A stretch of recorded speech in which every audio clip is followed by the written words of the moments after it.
এবার BNP chairperson ও সাবেক প্রধানমন্ত্রী খালেদা জিয়ার সুস্থতা কামনায় পাকিস্তানের প্রধানমন্ত্রী শেহবাজ শরীফ চিঠি দিয়েছেন। এর আগে বেগম জিয়ার সুস্থতা কামনা করে ২৭ নভেম্বর ফুলের তোড়া পাঠান পাকিস্তানের প্রধানমন্ত্রী, উপপ্রধানমন্ত্রী ও পররাষ্ট্রমন্ত্রী। এছাড়াও তার সুস্থতা কামনা করছেন দল মত নির্বিশেষে সবাই। আরও থাকছে লিমা সায়ন্তের ডেস্ক রিপোর্টে।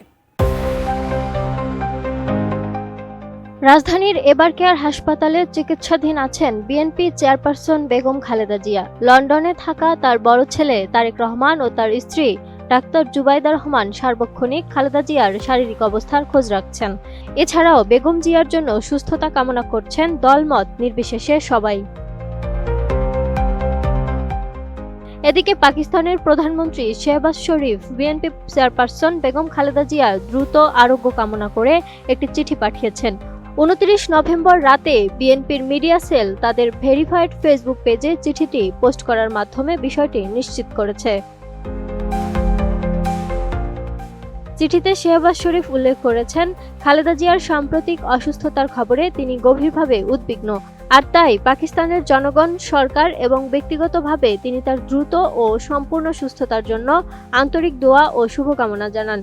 তিনি খালেদা জিয়াকে বাংলাদেশের রাজনৈতিক অঙ্গনের একজন বিশাল ব্যক্তিত্ব হিসেবেও বর্ণনা করেছেন।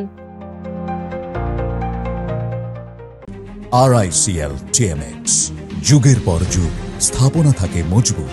এর আগে ২৭ নভেম্বর পাকিস্তানের প্রধানমন্ত্রী এবং উপপ্রধানমন্ত্রী ও পররাষ্ট্রমন্ত্রী ইসহাক দার খালেদা জিয়ার সুস্থতা কামনা করে ফুলের তোড়া পাঠিয়েছিলেন।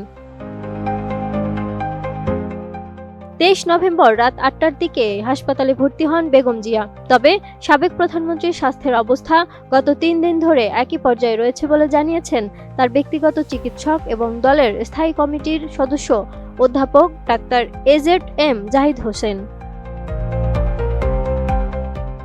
বাংলাদেশের প্রথম নারী প্রধানমন্ত্রী বেগম জিয়া ৩ বার বাংলাদেশের প্রধানমন্ত্রী হিসেবে দায়িত্ব পালন করেছেন তিনি। ১৯৮৪ সাল থেকে বিএনপির নেতৃত্ব দিচ্ছেন এবং সামরিক স্বৈরশাসক হুসাইন মোহাম্মদ এরশাদের বিরুদ্ধে গণতন্ত্র পুনরুদ্ধারের আন্দোলনে গুরুত্বপূর্ণ ভূমিকা পালন করেছিলেন। ২০১৮ সালে দুর্নীতির ২ মামলায় দোষী সাব্যস্ত করে তাকে কারাগারে বন্দী করেছিল বিগত সরকার। তবে ২০২৪ সালের আগস্ট মাসে শেখ হাসিনা সরকারের পতনের পর একটি অন্তর্বর্তীকালীন সরকার গঠিত হলে আদালত তাকে সব মামলা থেকে খালাস দেন এবং তিনি মুক্তি পান। Lima Sayanti, desk report, ATN news.